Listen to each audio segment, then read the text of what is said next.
right, Pastor Alphonse Allen Jr., thank you so much for being on my show and talking about this subject.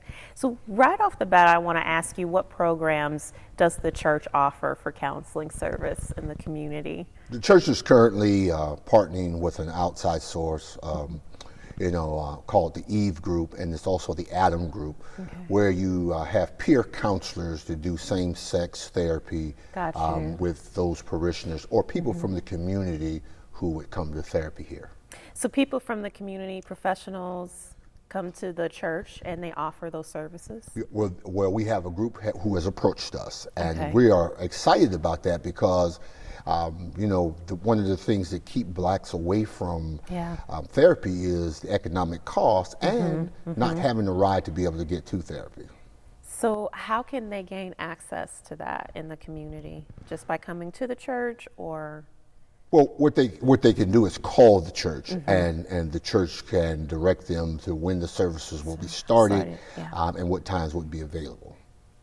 So what's the church's mission in the community as far as combating mental illness?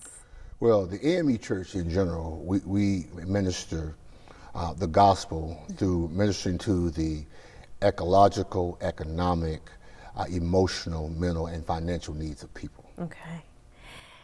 What challenges do you see the church having combating the financial part, combating the visibility part, and making sure the community knows that these services are available? What challenges do you see for the church? The issue is that one of the things is that when you have it at the church, people who don't go to church, that will kind of put their antennas up. That's the first thing.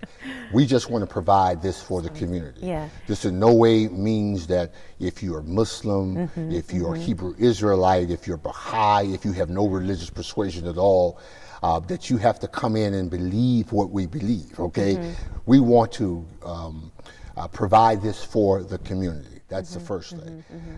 The other thing is that, a lot of black people just will not seek therapy because of the exorbitant costs. I mean, most insurances today, if you have insurances, they give you 1 or 2 sessions and that's it. And that's it, yeah. Yeah. And how often do you see, as a pastor, black men coming to you for help, for counseling? If I do 50 counseling sessions a year, if I had 3 or 4 males, that would be high. Really? Yes. Interesting. And how is the church trying to combat that challenge? Well, once we get this Eve Group and Adam Group established and up and running, then that cost will go away. Again, people will come into the church.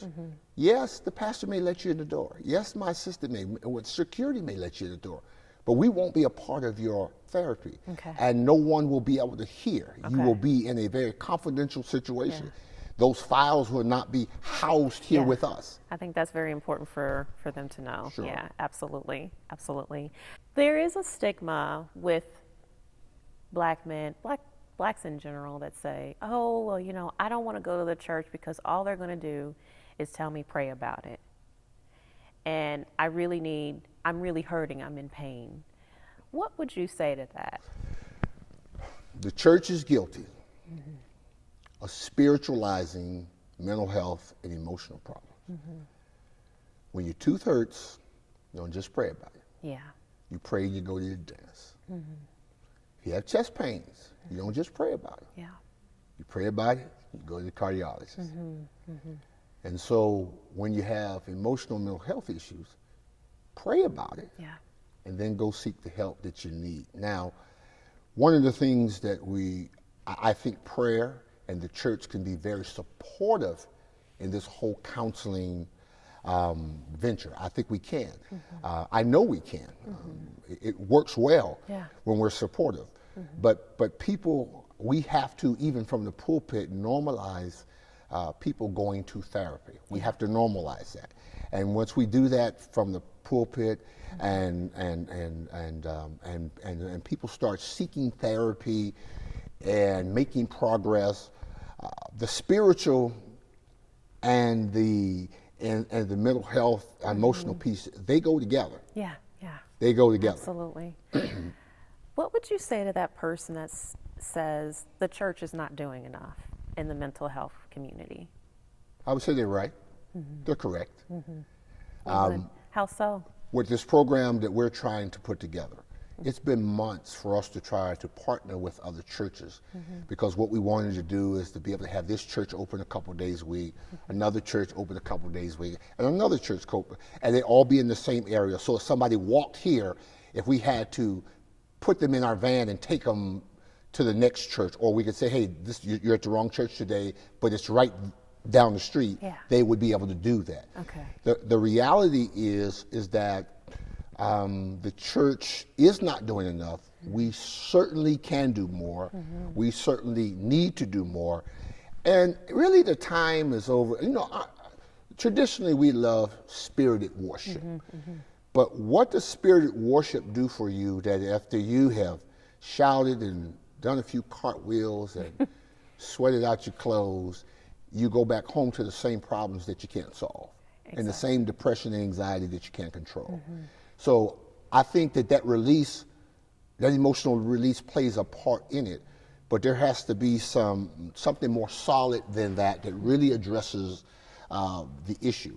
And the fact of the matter is that we have to see in the black church, we have to see the people who are in our church, and we have to see the people in the community as our greatest asset. Yeah, absolutely. Thank you so much, Pastor Alphonse Allen Jr. I appreciate you being on my show. This is very valuable. How can people get involved with the church? How can they come to your services? Where are you located for those who don't know? We're at 7080 Redden Road in Cincinnati, Ohio, right across from Woodward High School.